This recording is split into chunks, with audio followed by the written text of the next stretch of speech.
Azamgarh mirror, हमेशा सच के साथ। पिछले 2.5-3 महीने में जब ये अपना कोरोना का सारा और लॉकडाउन वगैरह चल रहा था, इस दौरान दिल्ली में अपने उत्तराखंड के बहुत लोग रहते हैं।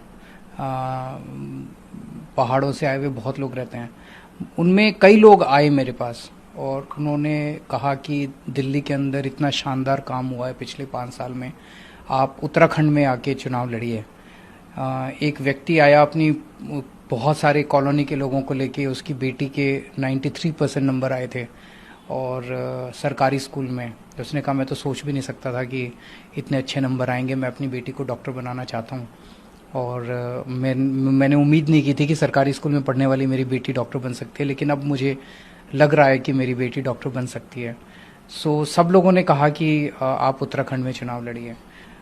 हमें क्लियर नहीं था कि उत्तराखंड में लड़ना चाहिए कि नहीं लड़ना चाहिए।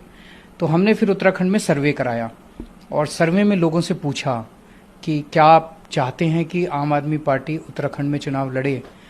तो उत्तराखंड में 62% लोगों ने सर्वे में कहा कि आम आदमी पार्टी को चुनाव लड़ना चाहिए। तो तब आम आदमी पार्टी ने, फिर हमने सबने मीटिंग की और तय किया कि आम आदमी पार्टी चुनाव लड़ेगी। सर, आपकी नज़र में, आम आदमी पार्टी की नज़र में आज की तारीख में कौन से अहम मुद्दे होंगे उत्तराखंड के लिए? उत्तराखंड में मुझे लगता है कि 3 मुद्दे सबसे इम्पोर्टेंट हैं। एक तो रोजगार नहीं है बच्चों के पास, जिसकी वजह से उत्तराखंड से पलायन बहुत हो रहा है। कोई भी अपना घर छोड़ के नहीं जाना चाहता। अगर वहीं रोजगार मिलेगा तो लोग अपने घर में रह के ही रोजगार करना चाहते हैं। दूसरा, वहाँ पे स्कूलों की बड़ी प्रॉब्लम है, शिक्षा की बड़ी प्रॉब्लम है, कॉलेजेस की बड़ी प्रॉब्लम है।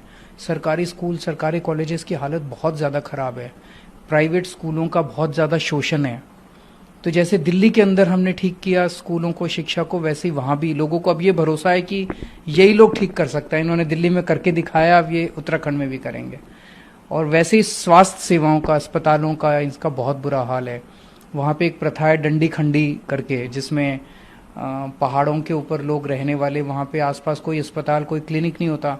तो अगर कोई बीमार हो जाए तो अपनी खटिया के ऊपर किसी को बिठा के और फिर दूर अस्पताल पैदल लेके जाते हैं।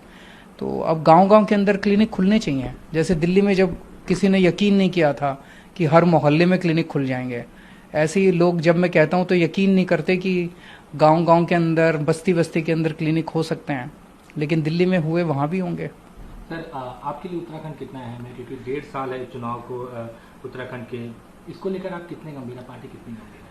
नहीं, पार्टी तो बिल्कुल गंभीर है, तभी हमने ऐलान किया और तभी ये सर्वे करने के बाद, क्योंकि दिल्ली में रहने वाले जितने उत्तराखंड के लोग हैं, ये जब वापस अपने घर जाते हैं और तो उन्होंने बताया कि वहाँ पे काफ़ी चर्चा है उत्तराखंड के अंदर दिल्ली मॉडल की। वहाँ पे काफ़ी चर्चा है उत्तराखंड के अंदर दिल्ली के स्कूलों की, दिल्ली के अस्पतालों की। अगर आप एक तरह से देखें तो 70 साल में पहले उत्तराखंड उत्तर प्रदेश का हिस्सा था और उत्तराखंड के लोगों का मानना है कि जब वो उत्तर प्रदेश का हिस्सा था तो उसके साथ सौतेला व्यवहार होता था और इसीलिए उत्तराखंड का विकास नहीं हो पाया। उत्तराखंड के लोगों ने संघर्ष किया और संघर्ष के बाद 2000 में उत्तराखंड अलग राज्य बना। लेकिन अलग राज्य बनने के बाद भी क्या मिला? वही बीजेपी, वही कांग्रेस। 2000 से 2002 तक बीजेपी आई, फिर उसके बाद कांग्रेस आई 2002 से 2007 तक, फिर 2007 से 2012 तक फिर बीजेपी आई, फिर उसके बाद अगली फिर कांग्रेस आई और उसके बाद अब फिर बीजेपी आई। एक बार बीजेपी, एक बार कांग्रेस, यही दिल्ली में था। तो लोगों को अब दोनों पार्टियां देख ली, दोनों पार्टियों को कई बार मौका दे के देख लिया, लेकिन ना स्कूल सुधरे, ना अस्पताल सुधरे, ना सड़कें सुधरी, ना लोगों की जिंदगी सुधरी, ना नौकरियां मिली, ना बिजली सुधरी, ना पानी सुधरा, कुछ नहीं सुधरा। अब लोगों को ये उम्मीद है कि ये आम आदमी पार्टी जो है, इसने दिल्ली में करके दिखाया तो यहाँ भी करेंगे। सर, आपने खुद कहा कि एक बार बीजेपी, एक बार कांग्रेस, दोनों पार्टियों के पास अपना संगठन है उत्तराखंड में। आम आदमी पार्टी के पास अभी ऐसा कोई संगठन नहीं तैयार है। कितनी चुनौती रहेगी और कैसे आप लोग वहाँ संगठन बनाएंगे और लोगों तक पहुँचेंगे? दोनों पार्टियों से उम्मीद खत्म हो चुकी है लोगों की। आम आदमी पार्टी से उम्मीद है लोगों की। चुनाव उम्मीद पे लड़ा जाता है। आज अगर आप किसी भी देवभूमि के किसी भी व्यक्ति से पूछें कि क्या उसे लगता है कि कांग्रेस उनके परिवार को भविष्य दे सकती है, नहीं दे सकती। कांग्रेस तो छोड़ के जा रहे हैं लोग। 14 लोग कांग्रेस के बीजेपी में जाके शामिल हो। कांग्रेस तो बची नहीं है। बीजेपी को तीसरा या चौथा मौका ये मिल रहा है। क्या बीजेपी भविष्य दे सकती है? आज कोरोना का क्या हाल हो गया है उत्तराखंड के अंदर, तो क्या बीजेपी भविष्य दे सकती है? बीजेपी भी भविष्य नहीं दे सकती। बीजेपी से भी उम्मीद नहीं है लोगों को। आम आदमी पार्टी से उम्मीद है लोगों को। चुनाव उम्मीद पे लड़े जाते हैं। अगर उम्मीद है लोगों को तो लोग काडर बनेंगे, लोग समय देंगे, लोग घर घर जाके वोट मांगेंगे, लोग वोट देंगे।